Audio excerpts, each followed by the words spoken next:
जय हिंद दोस्तों ये वो मोमेंट है जिसको हर भारतीय बार बार देखना चाहता है। 1983 का क्रिकेट वर्ल्ड कप अपने आप में बहुत सारी यादों और कहानियों को अपने आप में समेटे हुए है। ये वो कहानियां हैं दोस्तों जो हर जनरेशन के लिए इंस्पिरेशन रही हैं और आगे भी रहेंगी। तो जो भारतीय टीम का सिलेक्शन हुआ वर्ल्ड कप खेलने के लिए जो इंग्लैंड में होने वाला था, टीम के सारे खिलाड़ी इस बात को लेकर उत्साहित नहीं थे कि वो वर्ल्ड कप खेलने जा रहे हैं, बल्कि वो इसलिए उत्साहित थे कि वो इंग्लैंड जा रहे हैं घूमने के लिए और उसके बाद वो अपने टूर को कंटिन्यू करेंगे और वो यूएसए जाएंगे। Ask them. So we're all actually going for a holiday to US. By the way, we thought we'll play the 1983 World Cup. और इसका कारण था कि टीम के किसी भी खिलाड़ी को इस बात की उम्मीद नहीं थी दूर दूर तक कि ये टीम विश्व कप जीत भी सकती है। और उसका कारण था दोस्तों पिछले 2 विश्व कप में जो भारतीय टीम ने प्रदर्शन किया था। 1983 के पहले 2 विश्व कप हुए थे, 1975 और 1979 में, और उन दोनों विश्व कप में भारतीय टीम का प्रदर्शन बहुत ही ख़राब रहा था। 1975 के विश्व कप में इंडिया ने 3 मैच खेले, जिसमें से उन्होंने 2 मैच बुरी तरह से हारे और 1 मैच उन्होंने जीता था ईस्ट अफ्रीका के अगेंस्ट, जो कि बहुत ही कमज़ोर टीम थी। और इसी विश्व कप में इंग्लैंड ने इंडिया को बहुत बुरी तरह से हराया था, जिसमें सुनील मनोहर गावस्कर ने ऐतिहासिक पारी खेली थी। 60 ओवर खेल के उन्होंने सिर्फ 36 रन बनाए थे। 1979 का वर्ल्ड कप इसमें इंडिया का प्रदर्शन पिछले विश्व कप से भी बुरा रहा। इसमें इंडिया ने 3 मैच खेले और तीनों के 3 मैच इंडिया हार गया। यहाँ तक कि श्रीलंका की टीम जो पहली बार विश्व कप खेल रही थी और उसको टेस्ट प्लेइंग नेशन का दर्जा नहीं मिला हुआ था, उसने भारतीय टीम को हरा दिया। श्रीलंका में अगले दिन नेशनल हॉलीडे डिक्लेयर कर दिया गया इस टीम की विक्ट्री को सेलिब्रेट करने के लिए। दोस्तों एक ऐसी टीम जिसके maximum players world cup tournament को सिर्फ एक फन ट्रिप से ज़्यादा नहीं ले रहे थे, तो ऐसा अचानक क्या हुआ कि ये टीम जो एक विजिटर्स के एटीट्यूड से खेल रही थी, अचानक एक चैम्पियन की तरह खेलने लग गई। और उनका सेल्फ बिलीफ इतना ज़्यादा हो गया कि उन्होंने वेस्ट इंडीज़ जैसी शक्तिशाली और खौफनाक टीम को फाइनल में हरा के विश्व कप जीत लिया। तो इस ऐतिहासिक दिन की तारीख थी 18 जून 1983 और मैदान था टनब्रिज वेल्स, जब इंडिया और जिम्बाब्वे की टीम आमने सामने थी। और इक्वेशन ये था कि इंडिया के लिए एक तरह से ये डू और डाई मैच था। India back to back 2 match बड़े अंतर से हार चुका था। ऑस्ट्रेलिया ने इंडिया को 162 रन के मार्जिन से हराया था और वेस्ट इंडीज़ की टीम ने इंडिया को 66 रन से हराया था। सेमीफाइनल में इंडिया अगर पहुंचना चाहती थी तो उसको अगले 2 में से कम 1 मैच बड़े अंतर से जीतना था। इंडिया के जो बचे हुए मैचेस थे उनमें से 1 मैच जिम्बाब्वे से था और 1 ऑस्ट्रेलिया से था। ऑस्ट्रेलिया की टीम बहुत शक्तिशाली थी और वो इंडिया को 162 रन के बड़े अंतर से हरा चुकी थी। इसलिए इंडिया का इक्वेशन बहुत क्लियर था कि इंडिया को हर हालत में ना सिर्फ जिम्बाब्वे को हराना है, बल्कि एक बड़े अंतराल से उनको हराना होगा, जिससे कि वो अपने सेमीफाइनल में पहुंचने की उम्मीद को बरकरार रख सकें। जिम्बाब्वे की टीम भले ही पहला वर्ल्ड कप खेल रही थी, लेकिन उसने ऑस्ट्रेलिया जैसी ताकतवर टीम को 13 रन से हरा के सनसनी फैला दी थी और अपने इरादे जाहिर कर दिए थे। जिम्बाब्वे टीम का कॉन्फिडेंस उनके कैप्टन फ्लेचर की बातों से झलकता था। विश्व कप की शुरुआत में जो कैप्टन स्टॉक में उन्होंने बोला था, we have to be careful from West Indies and Australia only in the pool. उन्होंने इंडिया का नाम तक नहीं लिया था। तो प्लानिंग के हिसाब से इंडिया ने टॉस जीता और टॉस जीतकर पहले बल्लेबाजी करने का निर्णय लिया। भारत की प्लानिंग थी कि वो 300 से ज़्यादा का स्कोर करेगी और जिम्बाब्वे की टीम को सस्ते में समेट देगी और एक बड़े अंतराल से इस मैच को जीतकर अपनी सेमीफाइनल में पहुंचने की उम्मीद को बरकरार रखेगी। लेकिन 18 जून 1983 को जो हुआ वो अकल्पनीय और अविश्वसनीय था।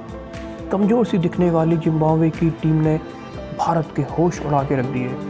मैच की शुरुआत बहुत ही खौफनाक हुई। दोस्तों टनब्रिज वेल्स की पिच जो कि एकदम ग्रीन थी और उसमें अच्छा उछाल था। जिम्बाब्वे के बॉलर्स रोशन एंड कुरन खास तौर से, इन्होंने बहुत ही शानदार सीम बॉलिंग का प्रदर्शन किया और उनको इतनी अच्छी उछाल और स्विंग मिल रहा था। और इसका नतीजा ये हुआ कि सुनील गावस्कर और श्रीकांत जो भारतीय टीम की शुरुआत करने आए थे, उसमें सुनील मनोहर गावस्कर 0 रन पे आउट हो गए। उस समय भारतीय टीम का स्कोर 0 रन पे 1 विकेट था। उसके बाद श्रीकांत भी 0 पे आउट हो गए और उस समय टीम का स्कोर 6 रन पे 2 विकेट था। मोहिंदर अमरनाथ 5 रन बनाए और आउट होकर चले गए। उस समय टीम का स्कोर 6 रन पे 3 विकेट था। संदीप पाटिल ने 1 रन बनाया और टीम का स्कोर हो गया 9 रन पे 4 विकेट। यशपाल शर्मा ने 9 रन बनाए और आउट होकर चले गए। उस समय टीम का स्कोर महज 17 रन था और टीम के 5 विकेट गिर चुके थे। जिम्बाब्वे की डिसिप्लिन और शानदार गेंदबाजी का अंदाज़ा आप इसी बात से लगा सकते हैं कि उन्होंने पूरे 60 ओवर में सिर्फ 12 रन एक्स्ट्रा दिए। एक तरफ जहां जिम्बाब्वे के बॉलर बहुत ही शानदार और कसी हुई गेंदबाजी कर रहे थे, और भारत के दिग्गज बैट्समैन जिसमें सुनील गावस्कर, श्रीकांत, संदीप पाटिल, महेंद्र अमरनाथ और यशपाल शर्मा शामिल थे, वो इतने अच्छे बल्लेबाज उनकी गेंदबाजी का सामना नहीं कर पा रहे थे, वो प्रॉपर्ली बॉल को कनेक्ट नहीं कर पा रहे थे। एक तरफ जहां बॉलर्स शानदार गेंदबाजी कर रहे थे, दूसरी तरफ जिम्बाब्वे के फील्डर्स बहुत ही शानदार फील्डिंग कर रहे थे, जिसमें दर्शनीय कैच लिया गया था श्रीकांत और महेंद्र अमरनाथ का, जो कि बहुत कठिन कैच था। और नतीजा हुआ कि भारत की आधी टीम 17 रन पे पेविलियन लौट चुकी थी। इंडिया की टीम जो कुछ मिनट्स पहले तक 300 से ज़्यादा स्कोर करने की प्लानिंग कर रही थी, उसकी आधी टीम 17 रन पे पेविलियन वापस जा चुकी थी। भारत के पास अब बचे हुए थे तो सिर्फ ऑलराउंडर, विकेट कीपर और बॉलर्स। भारत जीतना तो दूर की बात, एक बहुत ही शर्मनाक हार को गले लगाने की कगार पे पहुंच चुका था। करोड़ों भारतीय जो मैक्सिमम रेडियो से चिपके हुए थे, क्योंकि उस मैच का दोस्तों लाइव टेलीकास्ट नहीं हुआ था क्योंकि बीबीसी की हड़ताल थी, तो सारे भारतीय रेडियो से चिपके हुए थे। उनके मन घोर निराशा और बेचैनी से भरे हुए थे। ऑर्गेनाइजर्स भी इस बात को लेके चिंतित हो गए थे कि ये मैच समय से पहले ख़त्म हो जाएगा, और बीबीसी की एक टीम ने ये एंटिसिपेट कर लिया था कि जिम्बाब्वे की टीम मैच जीतने जा रही है, और उन्होंने प्लानिंग शुरू कर दी थी कि किस तरह वो जिम्बाब्वे टीम का इंटरव्यू लेंगे। दोस्तों, निराशा के घनघोर बादलों के बीच घिरी हुई भारतीय टीम ने उसके बाद जो किया, उसने ना सिर्फ भारत के वर्ल्ड कप जीतने की नींव रखी, बल्कि भारतीय क्रिकेट के आने वाले भविष्य को बदल के रख दिया। जब टीम का स्कोर 9 रन पे 4 विकेट था, उस वक्त बैटिंग करने आए भारतीय टीम के महज 24 वर्षीय कप्तान कपिल देव निखंज, जो आज अपने बल्ले से भारतीय क्रिकेट का इतिहास लिखने वाले थे और करोड़ों भारतीयों के धड़कते हुए निराशा से भरे हुए दिलों में जोश फूंकने वाले थे। टीम में कपिल अकेले एक ऐसे सदस्य थे जिन्हें भरोसा था कि भारतीय टीम विश्व कप जीत सकती है, और उनके इस भरोसे को लोग सिर्फ जवानी का जोश समझ के हंस के निकाल देते थे। किसी को इस बात का यकीन नहीं था कि भारतीय टीम विश्व कप जीत सकती है, क्योंकि जिस विश्व कप में वेस्ट इंडीज़ की टीम खेल रही हो, वहाँ पे विश्व कप जीतना संभव ही नहीं था। लेकिन उन सभी लोगों को ये पता नहीं था कि इंसान के बुलंद हौसले और आत्मविश्वास के सामने कोई भी काम असंभव नहीं होता। इसका प्रमाण आज कपिल देव देने वाले थे। कपिल देव ने जिस समय टीम को ज्वाइन किया, उस समय टीम का स्कोर था 9 रन पे 4 विकेट। कपिल देव ने रोजर बिन्नी के साथ 60 रन की पार्टनरशिप की, जिसमें रोजर बिन्नी का योगदान था 22 रन। उसके बाद कपिल देव को मदन लाल का सपोर्ट मिला, दोनों ने मिलकर 62 रन की पार्टनरशिप की, और जिसमें मदन लाल का योगदान था 17 रन का।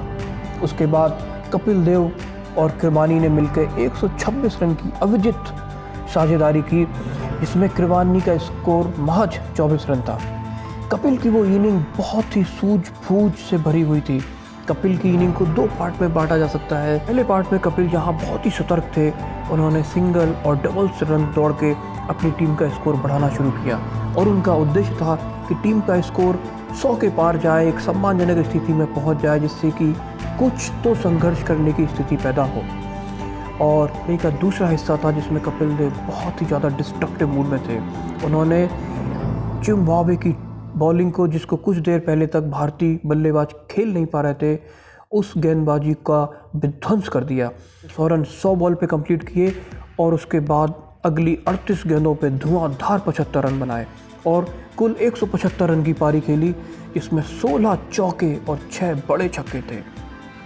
कपिल देव ने जो 6 छक्के मारे, वो इतने लंबे लंबे छक्के थे कि कुछ बॉल तो बाहर जाके गिरी और बॉल मिली नहीं। टीम के मेंबर डेव हाउटन ये बताते हैं कि कपिल देव ने अपने 6 छक्के मैदान के उस तरफ मारे जहां बाउंड्री सबसे ज़्यादा लंबी थी। कपिल देव की ये 175 रन की इनिंग चांसलेस और फ्लॉलेस थी। दोस्तों, इस पूरी इनिंग में सिर्फ एक बार जब कपिल देव 90s में थे, ग्रांट पैटरसन को एक बहुत ही कठिन मौका मिला था उनको बाउंड्री पे कैच करने का। इसके अलावा इस पूरी इनिंग में कपिल देव ने किसी भी तरह से चांस नहीं दिया।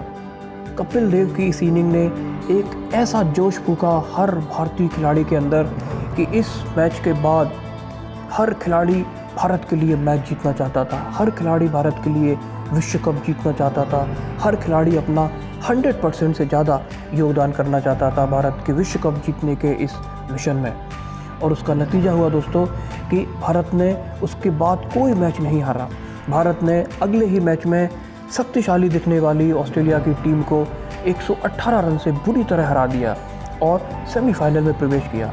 सेमीफाइनल में इंडिया ने इंग्लैंड को हराया और उसके बाद फाइनल में अविजित सी दिखने वाली बहुत ही खतरनाक और खौफनाक वेस्ट इंडीज़ की टीम को फाइनल में हरा के विश्व कप को जीता।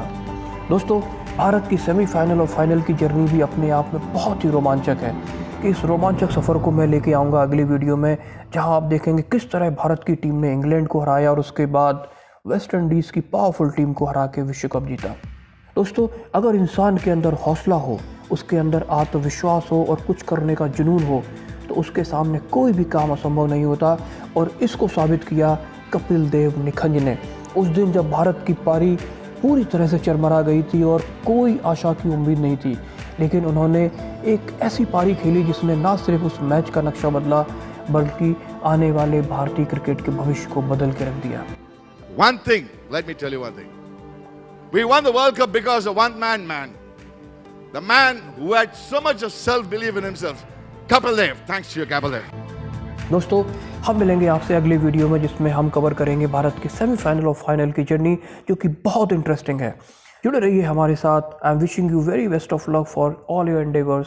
Stay safe, stay healthy and जय हिंद।